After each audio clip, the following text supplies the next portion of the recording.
fast enough. Don't want to embarrass the guy. Welcome to the White House, everybody. As I have already delivered my farewell address, I will try to be relatively brief. But I just want to get some folks together to pay tribute to somebody who's not only been by my side for the duration of this amazing journey, but somebody who has devoted his entire professional life to service to this country. The best Vice President America's ever had, Mr. Joe Biden.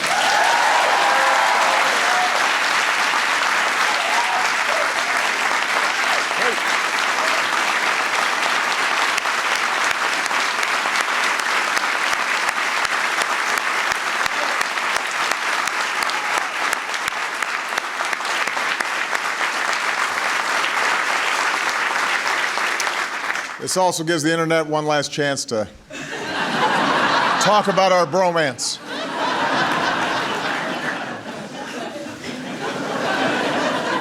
This has been quite a ride. It was 8.5 years ago that I chose Joe to be my vice president. There has not been a single moment since that time that I've doubted the wisdom of that decision. He was the best possible choice, not just for me, but for the American people. This is an extraordinary man with an extraordinary career in public service. This is somebody the people of Delaware sent to the Senate as quickly as they possibly could. Elected at age 29. For more than a dozen years apiece, he served as chair or ranking member of the Judiciary and Foreign Relations Committees. Domestically, he championed landmark legislation to make our communities safer, to protect our women from violence. Internationally, his wisdom and capacity to build relationships has shaped our nation's response to the fall of the Berlin Wall and the Iron Curtain, to counter terrorism, Iraq, Afghanistan. And for the past 8 years, he could not have been a more devoted or effective partner in the progress that we've made. He fought to make college more affordable and revitalize American manufacturing as the head of our middle-class task force. He suited up for our cancer moonshot, giving hope to millions of Americans touched by this disease. He led our efforts to combat gun violence, and he rooted out any possible misappropriations that might have occurred, and as a consequence, the Recovery Act worked as well as just about any large-scale stimulus project has ever worked in this country. He visited college after college and made friends with Lady Gaga for our It's On Us campaign against campus sexual assault. And when the Pope visited, Joe was even kind enough to let me talk to the holiness as well.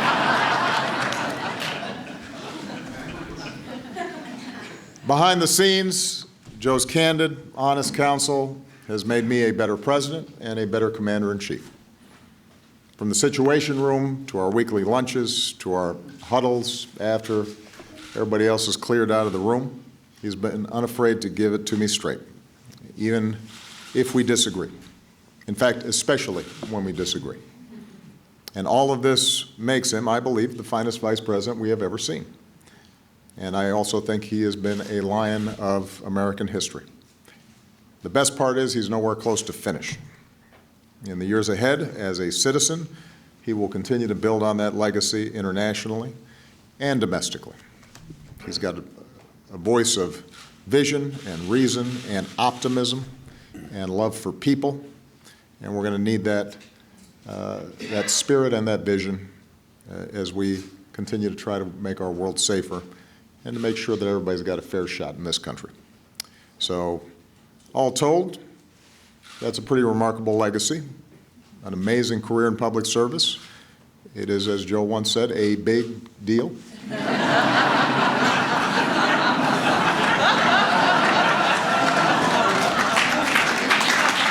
It is.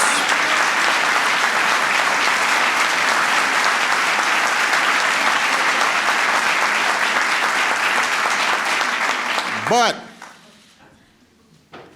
we all know that on its own, his work, this list of accomplishments, the amazing resume, does not capture the full measure of Joe Biden. I have not mentioned Amtrak yet, or aviators, literally.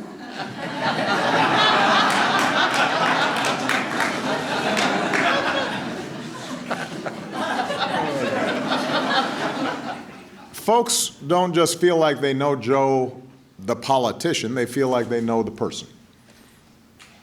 What makes him laugh, what he believes, what he cares about, where he came from. Pretty much every time he speaks, he treats us to some wisdom from the nuns who taught him in grade school, or an old Senate colleague, but of course most frequently cited, Catherine and Joseph Sr., his mom and dad.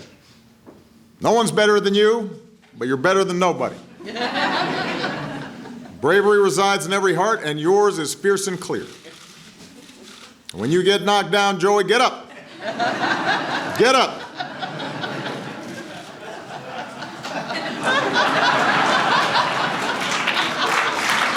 Get up.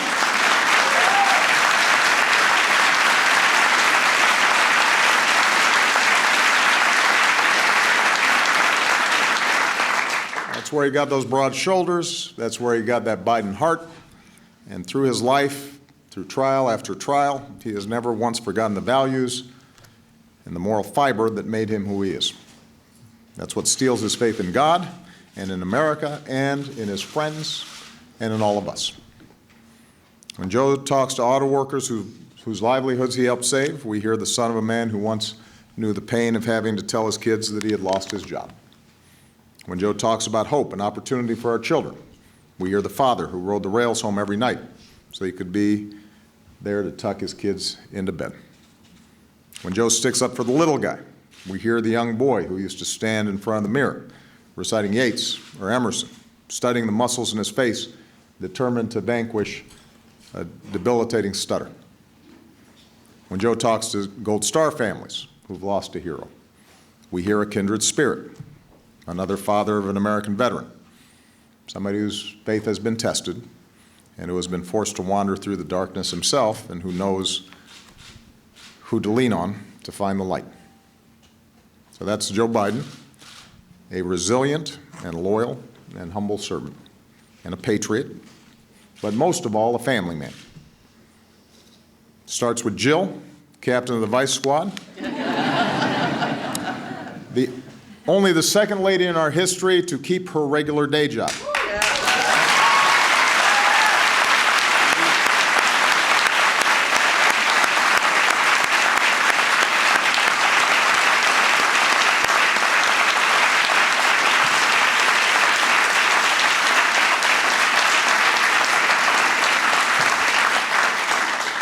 Jill says teaching isn't what she does, it's who she is. A few days after Joe and I were inaugurated in 2009, she was back in the classroom teaching. That's why when our administration worked to strengthen community colleges, we looked to Jill to lead the way. She's also traveled the world to boost education and empowerment for women. And as a Blue Star mom, her work with Michelle to honor our military families will go down in history as one of the most lasting and powerful efforts of this administration. Of course, like Joe, Jill's work is only part of the story. She just seems to walk this earth so lightly, spreads her joy so freely. And she reminds us that although we're in a serious business, we don't have to take ourselves too seriously. She's quick with a laugh or a practical joke, disguising herself as a server at a party she once hosted to liven the mood. She once hid in the overhead compartment of Air Force Two to scare the senior staff. Because why not? She seems to have a sixth sense of when to send a note of encouragement to a friend or a staffer, a simple thank you, or a box of macaroons. She is one of the best, most genuine people that I've met, not just in politics, but my entire life. She is grounded and caring and generous and funny, and that's why Joe is proud to introduce himself as Jill Biden's husband. And to see them together is to see what real love looks like, through thick and thin, good times and bad. It's an all-American love story. And Jill once surprised Joe by painting hearts on his office windows for Valentine's Day. And then there are these Biden kids and grandkids. They're everywhere. They're all good looking. Hunter and Ashley, who lived out that family creed of raising good families and looking out for the least of our brothers and sisters. Bo, who was watching over us with those broad shoulders and mighty heart himself, a man who left a beautiful legacy and inspired an entire nation. Naomi and Finn and Maisie and Natalie and little Hunter, grandchildren who are the light of Joe's eyes and gives him an excuse to bust out the squirt gun around the pool. This is the kind of family that built this country. That's why my family is so proud to call ourselves honorary Bidens. As Yeats put it, because I had to quote an Irish poet, and Seamus Heaney was taken. Think where man's glory most begins and ends, and say my glory was I had such friends. Away from the camera, Jill and Michelle have each other's backs just as much as when they're out championing our troops. Our girls are close, best friends at school, inviting each other for vacations and sleepovers. Even though our terms are nearly over, one of the greatest gifts of these past 8 years is that we're forever bonded as a family. But of course, I know that the Obamas are not the only ones who feel like they're part of the Biden clan, because Joe's heart has radiated around this room. You see it in the enduring friendships he's forged with folks of every stripe and background up on Capitol Hill.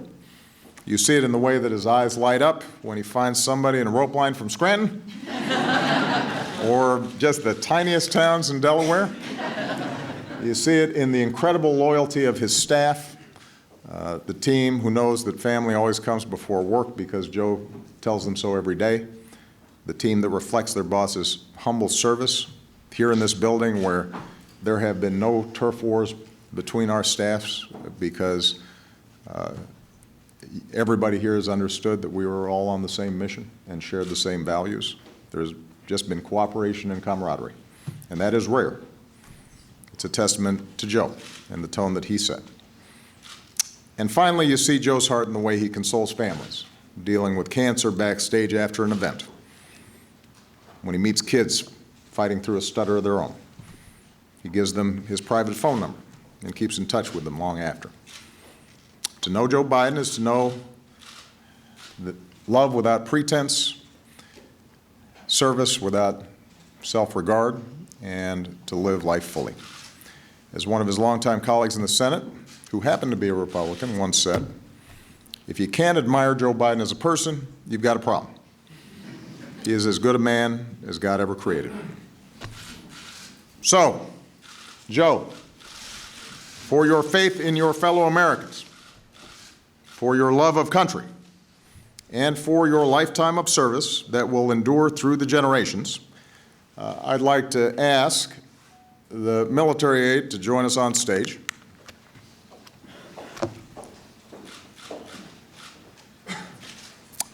For the final time as president, I am pleased to award our nation's highest civilian honor, the Presidential Medal of Freedom.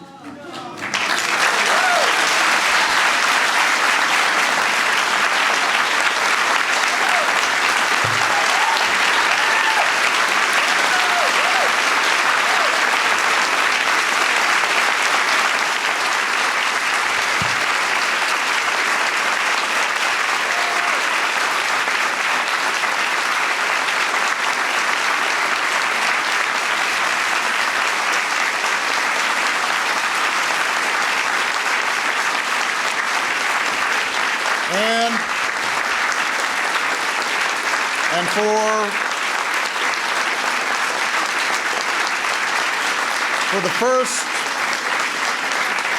for the first and only time in my presidency, I will bestow this medal with an additional level of veneration, an honor my three most recent successors reserved for only three others: Pope John Paul II, President Ronald Reagan, and General Colin Powell. Ladies and gentlemen, I am proud to award the Presidential Medal of Freedom with distinction to my brother, Joseph Robinette Biden, Jr. Will the aide please read the citation? Vice President Joseph R. Biden, Jr. In a career of public service spanning nearly half a century, Vice President Joseph R. Biden, Jr. has left his mark on almost every part of our nation, fighting for a stronger middle class, a fairer judicial system, and a smarter foreign policy, providing unyielding support for our troops, combating crime and violence against women, leading our quest to cure cancer, and safeguarding the landmark American Recovery and Reinvestment Act from corruption. With his charm, candor, unabashed optimism, and deep and abiding patriotism, Joe Biden has garnered the respect and esteem of colleagues of both parties, and the friendship of people across the nation and around the world, while summoning the strength, faith, and grace to overcome great personal tragedy. This son of Scranton, Claymont, and Wilmington has become one of the most consequential vice presidents in American history, an accolade that nonetheless rests firmly behind his legacy as husband, father, and grandfather. A grateful nation thanks Vice President Joseph R. Biden, Jr. for his lifetime of service on behalf of the United States of America.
President.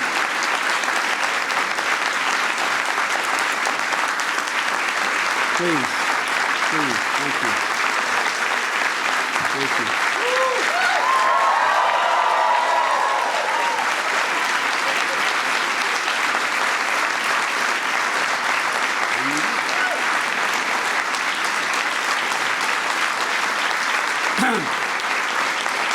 Please. Thank you. Ricchetti, you're fired. For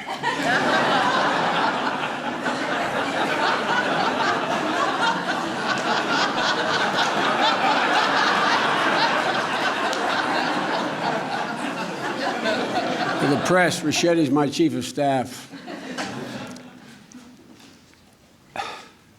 I had no inkling. I thought we were coming over, Michelle, for you, Jill, and Brock and I, a couple of senior staff, to toast one another and say what an incredible journey it's been. Mr. President, you got right the part about my leaning on Jill. But I've also leaned on you and a lot of people in this room. I look around the room and I see great friends like Ted Kaufman, who's been so much wisdom. Guys like Mel Monzak. I mean, I look around here and I'm startled. I keep seeing people I don't expect. Madam President, how are you? Mr. President, look at my new boss over there. But you know, I get a lot of credit I don't deserve, to state the obvious. Because I've always had somebody to lean on.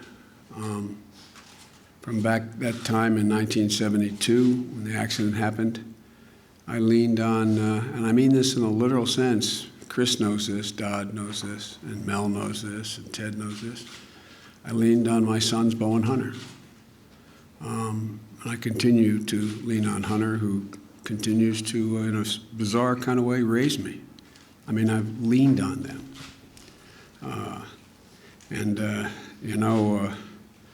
Mr. President, you observed early on that when either one of my boys would walk in the room, they'd walk up and say, "Dad, what can I get you? Dad, what do you need?" And then Jill came along, and she saved our life. No man deserves one great love, let alone two. But everybody knows here I am Jill's husband. Everybody knows that I love her more than she loves me, with good reason.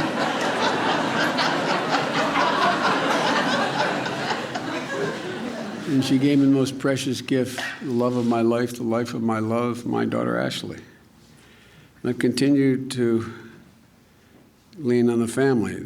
President, you kidded me once. You heard that in the preparation for the two debates, vice presidential debates that I had, only had two, that Bo and Hunt would be the last people in the room, and Bo would say, "Look at me, Dad, look at me. Remember home base, remember." So, and the Secret Service can tell you, Mr. President, that Bo and Hunt and Ashley continue to have to corral me. We're at one of the national parks, and I was climbing up on top of a bridge to jump off the bridge with a bunch of young kids, and I hear my sons yelling, "Dad, get down, now!" And I just started laughing so hard I couldn't stop. And I said, I was just going to do a flip off, full gainer off here. I said, "Dad, the Secret Service doesn't want you up there, Dad. Look at me, Dad." So we've never figured out who the father is in this family. And Mr. President, you know that with good reason, there is no power in the vice presidency. Matter of fact, I just did for Nancy Pelosi's daughters, who have readings of the Constitution. You probably did one for her. And they had me read the provisions relating to the vice presidency in the Constitution. And there is no inherent power, nor should there be.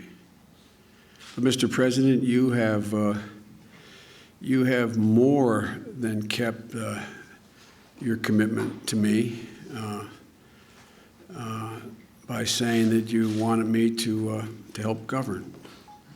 The President's line often, other people don't hear it that often, but when someone say, "Can you get Joe to do such and such?" he says, "I don't do his schedule, he doesn't do mine."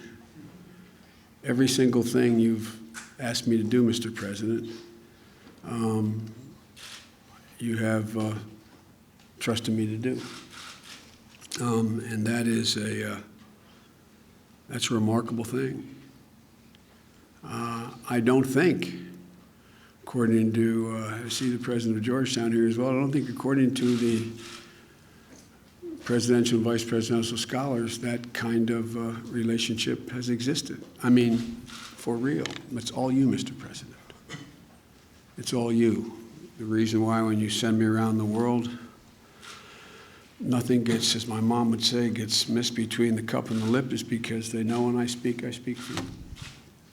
And it's been easy, Mr. President, because we not only have the same political philosophy and ideology, I tell everybody, and I've told them from the beginning, and I'm not saying this to reciprocate, I've never known a president, and few people I've ever met, my whole life, I can count on less than one hand, who've had the integrity and the decency and the sense of other people's needs like you do. I know you're upset when I told the story about when Hunt and I were worried that Bo would have to that he would, as a matter of honor, decide he had to step down as Attorney General while he was fighting his battle because he had aphasia. He was losing his ability to speak. And he didn't want to ever be in a position where, to him, everything was about duty and honor. And I said, and he may resign. I don't know. I just have a feeling he may. And Hunt and I had talked about this. And I said, he doesn't have any other income, but we're all right because Hunt's there and I can sell the house. We're having a private lunch like we do once a week. And this man got up, came over, grabbed me by the shoulders, looked me in the eye and said, don't you sell that house. You love that house. I said, it's no big deal, Mr. President. He said, I'll give you the money. We'll give you the money. Promise me. Promise me. You won't sell that house. I remember when Ashley, Mr. President, we were in the Oval, and Ashley was in an elevator. And the elevator plummeted to she was with a group of people, I forget which building in Philadelphia, and it plummeted to the ground. And immediately the service was worried that, she may have been badly hurt. And I got up to take the call, and you didn't let up until you made sure your service followed through and made sure everything was all right. But Mr. President, we kid about both about marrying up. We both did that kind of thing. But the truth of the matter is, I said this to Michelle last night. Michelle is the finest first lady, in my view, that has ever served in the office. There's been other great first ladies, but I really genuinely mean it.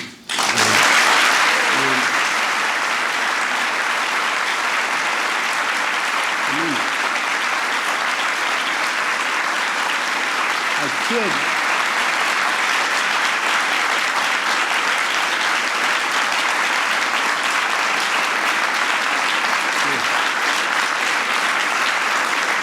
When I got to meet Michelle's brother, and he told me about how you guys were raised, and I got to know and love your mom. If your mom 15 years older, she could have been my mom. I mean, literally, the way you were raised, the way we were raised, there wasn't any difference.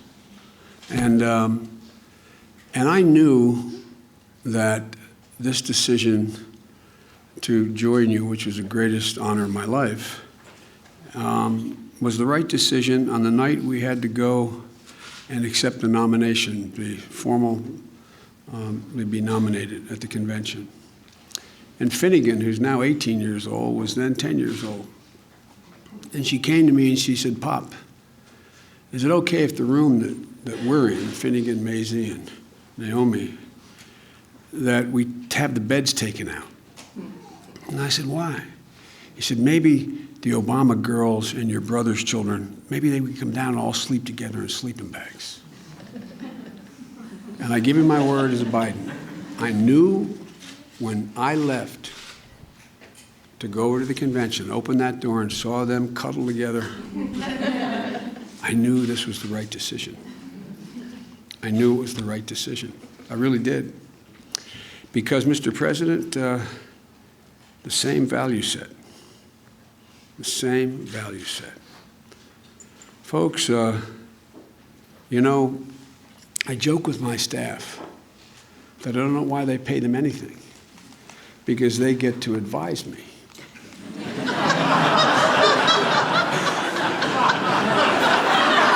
Let me explain what I mean by that. As the president of the University of Delaware, where my heart resides in my home campus of Delaware, as he can tell you, I get to give you advice. I get to be the last guy in the room and give you advice on the most difficult decisions anyone has to make in the whole world. But I get to walk out, and you make it all by yourself. All by yourself. Harry Truman was right about the buck stopping at the desk. And I've never once doubted on these life and death decisions. I never once doubted that your judgment was flawed. Not once. Not once. We've disagreed and we've argued and we've raised our voices to one another, which we made a deal we'd be completely open like brothers with one another. But, Mr. President, I've watched you under intense fire. I will venture to say that no president in history has had as many novel crises land on his desk in all of history. The Civil War was worse, the World War II was worse, World War I. But, Mr. President, almost every one of the crises you faced was a case of first instance. A case of first instance. And I watched that prodigious mind and that heart as big as your head. I've watched you.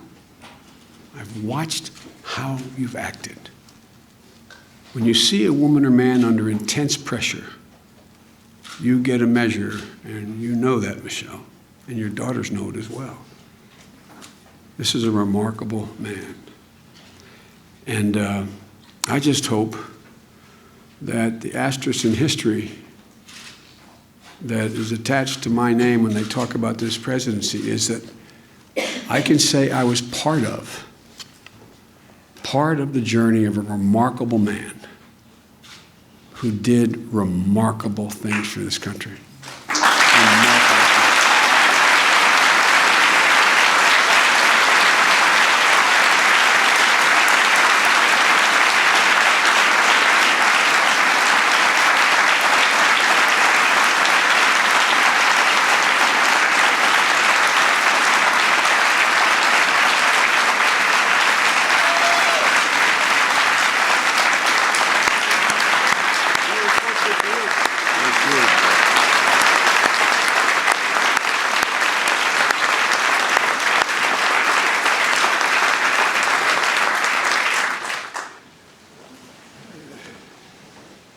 You know I can't let a comment go by without quoting an Irish poet. Jill and I talk about why you were able to develop the way you developed and with the heart you have. Michelle and I have talked about it. I've confided in Michelle. I've gone to her for advice. We've talked about this man. You give me insight. And I think it's because, Mr. President, you gave me credit for understanding other people's misery and suffering. Mr. President, there's not one single solitary ounce of entitlement in you, or Michelle, or your beautiful daughters. And you girls are incredible. You really are. That's not hyperbole. You really are. Not 1 ounce of entitlement. And Seamus Heaney, in one of his poems, said, when you can find someone who says it better, use it. He said, "You carried your own burden, and very soon, your symptoms of creeping privilege disappeared." You carried your own burdens, and very soon, the creeping symptoms of privilege disappeared. Mr. President, you have sometimes been like a lone wolf, but you carried yourself in a way that's pretty remarkable. The history of the journey, your journey, is something people are going to write about in a long time. And I'm not being solicitous when I say this. And you're so fortunate, both of you, to have found each other. Because all that grounding, all that you had, made this guy totally whole. And it's pretty amazing. Mr. President, this honor is not only well beyond what I deserve, but it's a reflection of the extent and generosity of your spirit I don't deserve this, but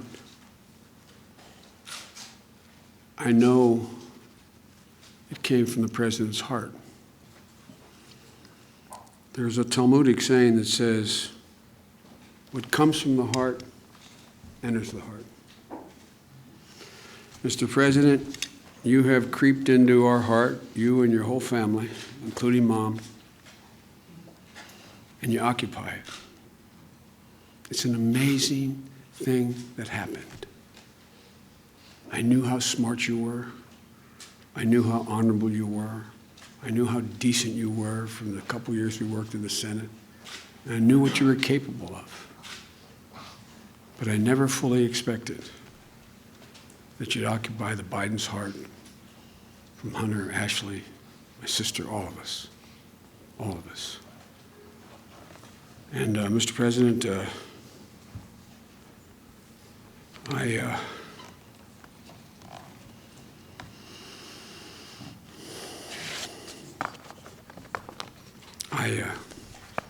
I'm indebted to you.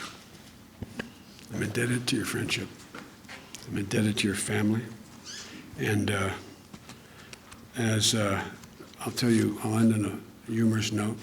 We're having lunches, and mostly, and it's whatever in either one of our minds. We talk about family an awful lot. And about 6 months in, the president looked at me and said, you know, Joe, you know what surprised me?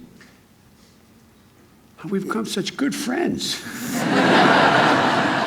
And I said, surprised you? But that is candid Obama. And it's real. And Mr. President, you know, as long as there's a breath in me, I'll be there for you. My whole family will be, and I know it is reciprocal. And I want to thank you all so very, very, very much. All of you for being here.